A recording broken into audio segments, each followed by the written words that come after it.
সারোজ এক দেশ ইসরায়েল, এই সারোজ দেশ যে কোনো দেশের উপর আক্রমণ করছে, আজকে ইরানের উপর আক্রমণ করছে। আর ওই সারোজ দেশের বন্ধু ভারত, সে অবৈধভাবে পাকিস্তানের উপর আক্রমণ করেছে। এই ভারতের দোসর এবং ইসরায়েলের দোসরদেরকেও বাংলাদেশের মানুষ দেখতে চায় না। যাদের কথার সাথে, যাদের কাজের সাথে ভারতের মিল আছে, ওদেরকে আমরা পছন্দ করব না। ভারত যেই কথা বলে, আমাদের দেশের কিছু দল সেই একই কথা বলে। ভারত যখন নির্বাচন চায়, আমাদের দেশের দলগুলি সেই সময় নির্বাচন চায়। ভারত যে বক্তব্য দেয়, আমাদের দেশের কিছু লিডাররা সেই বক্তব্য দেয়। ওরা বাংলাদেশের লিডার নয়, ওরা ভারতের গোলাম, ভারতের দালাল, ওরা ভারতের দল। যারা ক্ষমতা যাওয়ার জন্য ভারতের সাথে সন্ধি করবে, চুক্তি করবে, বাংলাদেশের জনগণ তাদেরকে প্রত্যাখ্যান করবে ইনশাআল্লাহ। ইসলামী আন্দোলন বাংলাদেশ কর্তৃক আয়োজিত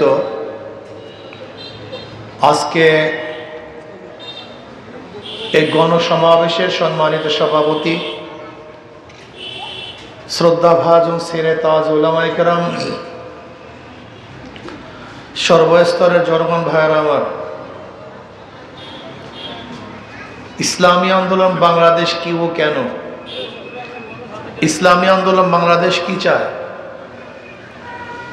ইসলামী আন্দোলন বাংলাদেশ কেন করবেন? এর ইতিহাস কি? এই সম্পর্কে আমরা অনেকে জানি, অনেকে জানি না। ইসলামী আন্দোলন বাংলাদেশ প্রচলিত কোনো সংগঠনের নাম নয়। ইসলামী আন্দোলন বাংলাদেশ বিশ্বাস করে শুধু দেশ, দল, নেতা পরিবর্তনের মাধ্যমে শান্তি আসতে পারে না। ইসলামী আন্দোলন বাংলাদেশ বিশ্বাস করে যতদিন পর্যন্ত আদর্শবিহীন মানুষ, দুর্নীতিবাজ, লোভী, ডাকাত, চোর, গুন্ডা, বদমাশরা দেশের শাসক হবেন, ততদিন পর্যন্ত এদেশ থেকে দুর্নীতি দূর হবে না, ডাকাতি বন্ধ হবে না। আমাদের দেশ দুর্নীতিতে 5 বার চ্যাম্পিয়নশিপ লাভ করেছে। 53 বছর পর্যন্ত যারা বিভিন্ন আদর্শ স্লোগান দিয়েছিল, সেই আদর্শগুলি মানুষকে মুক্তি দিতে পারে নাই, শান্তি দিতে পারে নাই। যে সমস্ত দল এ দেশকে উন্নয়নের কথা বলেছিল, তারা এদেশের উন্নয়ন করতে পারে নাই।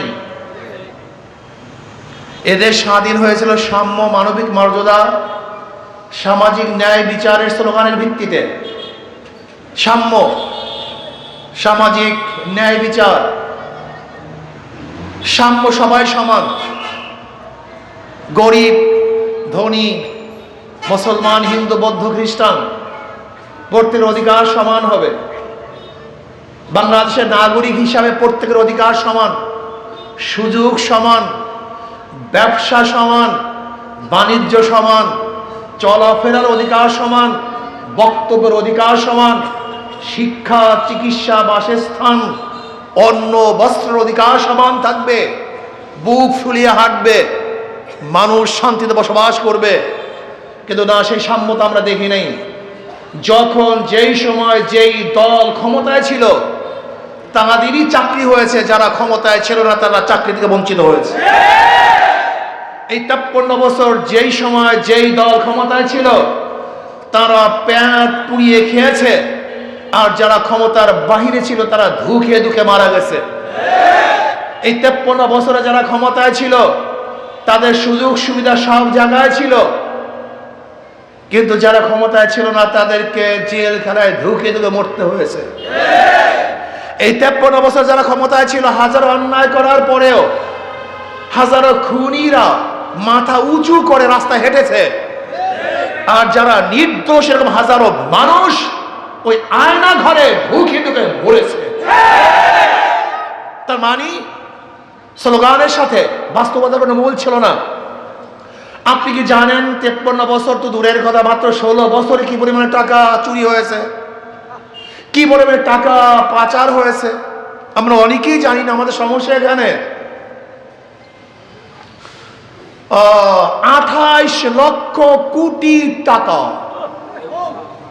28 লক্ষ কোটি টাকা দুর্নীতি হয়েছে, চুরি হয়েছে, ডাকাতি হয়েছে। প্রতি বছর এই বছর বাজেট হয়েছে কত?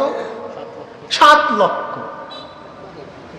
অথচ 4 7 28 4 বছরের বাজেটের টাকা শুধু চুরি হয়েছে।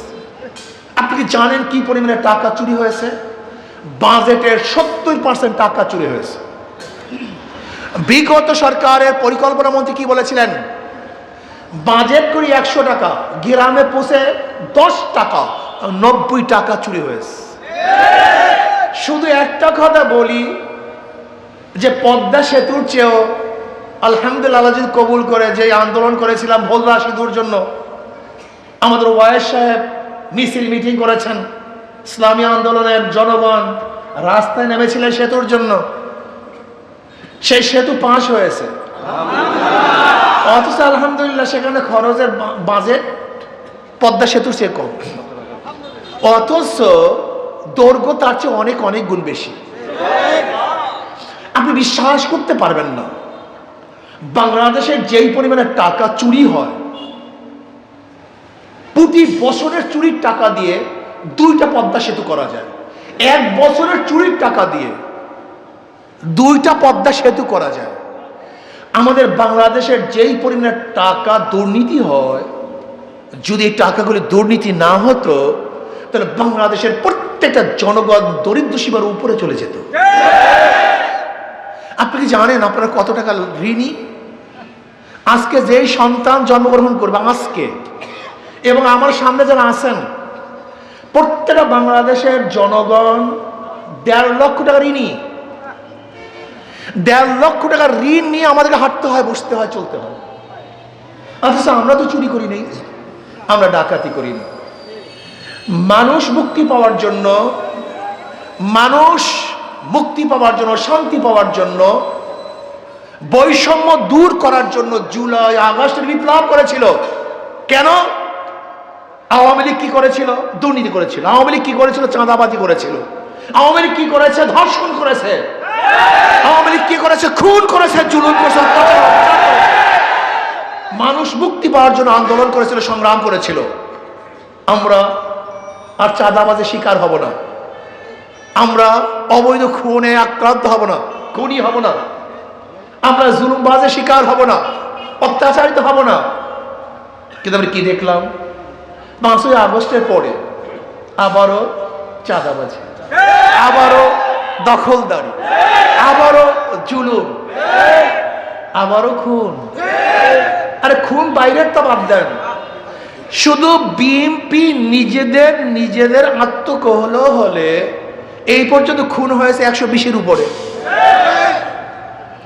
আমরা এতদিন শুনছি জাহান্নামের আগুন, জাহান্নামের আগুনকে খেয়ে ফেলবে। এক জাহান্নাম আর এক জাহান্নামকে খায়, এখন দেখি বিএনপিকে খায়। যারা নিজেদের দলের লোকের জন্য নিরাপদ নয়, তাদের কাছে বাংলাদেশের জনগণ নিরাপদ হবে কিভাবে?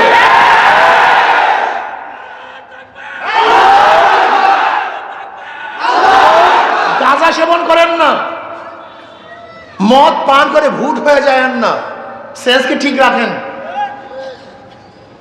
আমরা এতদিন কি দেখেছি? যে দল অন্য দলকে খুন করে, হত্যা করে, অবরোধ করে, আর এখন দেখি বিএনপিকে অবরোধ করে, হত্যা করে, খুন করে। আমরা কি দেখেছি? বিএনপির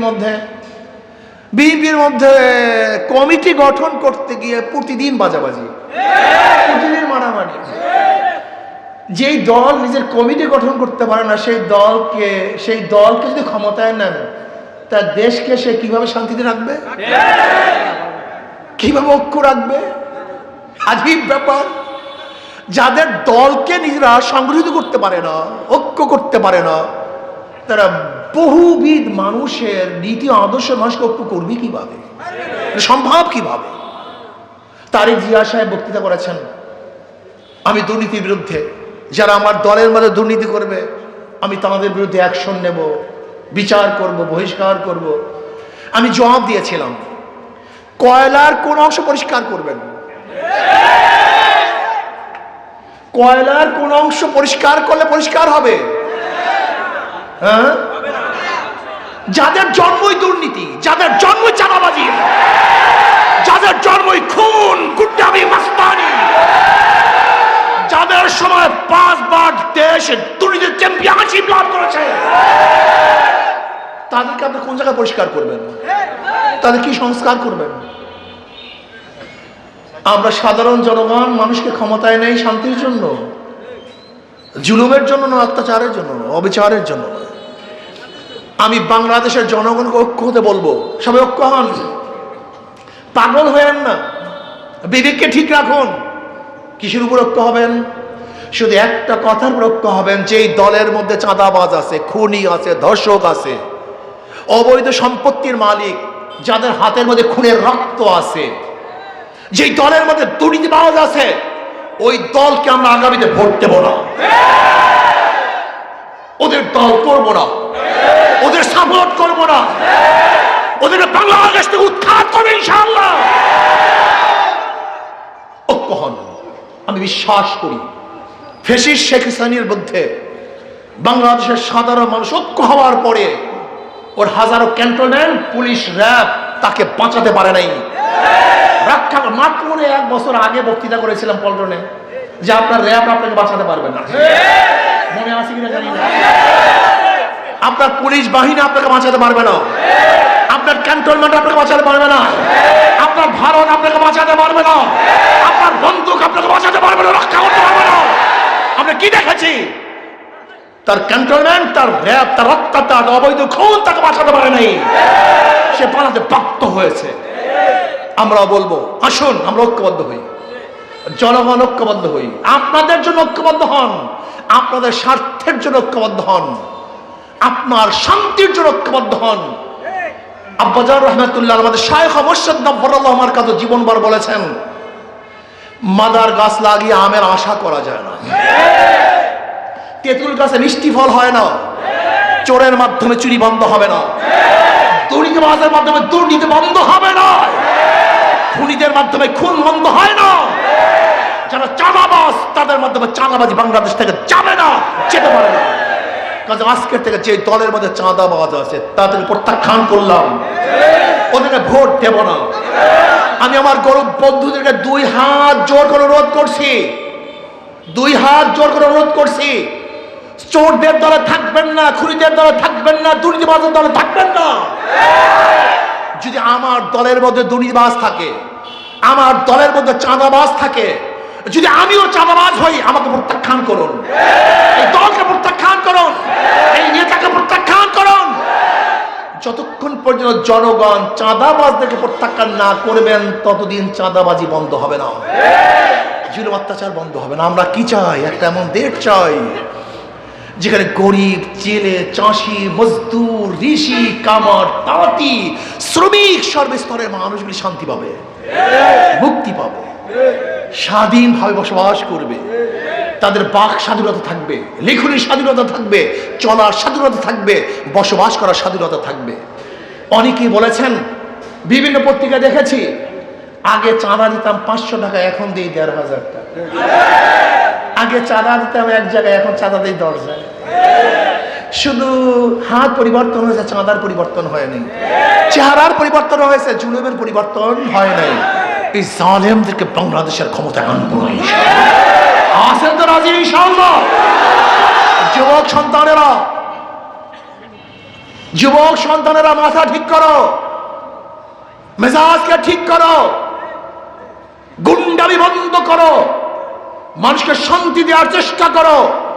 বাংলাদেশের কোন গুন্ডাতন্ত্র চলবে না, কোন গুন্ডাতন্ত্র অস্তিত্ব বাংলাদেশে রাখবো না ইনশাআল্লাহ। আমরা ঐক্যবদ্ধ হবে ইনশাআল্লাহ। ইসলাম দেশ মানবতার পক্ষে লড়বো, লড়াই করতে থাকবো। জারোজ এক দেশ ইসরায়েল, এই জারোজ দেশ যে কোনো দেশের উপর আক্রমণ করছে, আজকে ইরানের উপর আক্রমণ করছে। আর ওই জারোজ দেশের বন্ধু ভারত, সে অবৈধভাবে পাকিস্তানের উপর আক্রমণ করেছে। এই ভারতের দোসর এবং ইসরায়েলের দোসরদেরকেও বাংলাদেশের মানুষ দেখতে চায় না। যাদের কথার সাথে, যাদের কাজের সাথে ভারতের মিল আছে, ওদেরকে আমরা পছন্দ করব না। ভারত যেই কথা বলে, আমাদের দেশের কিছু দল সেই একই কথা বলে। ভারত যখন নির্বাচন চায়, আমাদের দেশের দলগুলি সেই সময় নির্বাচন চায়। ভারত যে বক্তব্য দেয়, আমাদের দেশের কিছু লিডাররা সেই বক্তব্য দেয়। ওরা বাংলাদেশের লিডার নয়, ওরা ভারতের গোলাম, ভারতের তালা, ওরা ভারতের দল, যারা ক্ষমতা যাওয়ার জন্য ভারতের সাথে সন্ধি করবে, চুক্তি করবে, বাংলাদেশের জনগণ তাদেরকে প্রত্যাখ্যান করবে ইনশাআল্লাহ। আসুন দেশকে গড়ি, এই দেশের মানুষকে মুক্তি দেয়, দেশের মানুষকে শান্তি দেয়। ইসলাম হুকুমাতের বাহিরে কোন আদর্শ মানুষকে শান্তি দিতে পারে না। দেখেন তাদের কথার সাথে মার্কার সাথে ধোঁকাবাজি। যারা নৌকা নিয়ে নির্বাচন করে নৌকা চালাতে পারে না, যারা নাঙ্গল নিয়ে নির্বাচন করে নাঙ্গল বইতে পারে না, যারা ধানের শীষে নির্বাচন করেন তারা নিজেরা ধান কাটতে, যারা কাস্তে নিয়ে নির্বাচন করে নিজেরা কাস্ত চালাতে পারে না, যারা কুঠা নিয়ে নির্বাচন করে তারা লাকড়ি ফাটতে পারে না। মানে কথার সাথে তাদের মার্কার কোনো মিল নেই। ইসলামী আন্দোলন বাংলাদেশ এমন এক মার্কা, তাদের কথার সাথে কাজের মিল আছে। ইসলামী আন্দোলন, ইসলাম মানেই শান্তি, হাত পাখা মানেই শান্তি। ইসলামী আন্দোলন বাংলাদেশের পাখার সাথে মার্কার সাথে তাদের কাজের মিল আছে। যারা নির্বাচন করে তারা হাত পাখা চালাতে পারে, যারা সমর্থন করে তারাও চালাতে পারে। কেউ কার মার্কা নিয়ে ঘুমায় না, নৌকা বুকে নিয়ে কেউ শোয় না, ধানের শেষ বুকে নিয়ে কেউ হাঁটে না, চলে না, ঘুমায় না, নাঙ্গল বুকে নিয়ে কেউ আরাম করে না। কিন্তু হাত পাখি এমন এক প্রতীক, যে প্রতীক সব জায়গায় থাকে না, বুকের মধ্যে থাকে। মানুষ যখন ঘুমায় তখন বুকের মধ্যে নিয়ে ঘুমায়। এটা বুকের প্রতীক, কলিজার প্রতীক, শান্তির প্রতীক। আমি বিশ্বাস করি হাত পাখা যদি বিজয় হয়, এই জনগণ বিজয় হবে। হাত পাখা বিজয় হলে বাংলাদেশ সংরক্ষিত থাকবে, গোলামীর জিনজির থেকে চিরতরে মুক্তি হবে ইনশাআল্লাহ। আসুন না শান্তির প্রতীক হাত পাখা আমরা সবাই ঝাঁপিয়ে পড়ি ইনশাআল্লাহ। সব মার্কা দেখা শেষ, হাত পাখা বাংলাদেশ। নারায়ে তাকবীর। মার্কা আছে, কোন সে মার্কা, কোন সে মার্কা, সবার মার্কা। আল্লাহ আমাদের সবাইকে কবুল করে নেন।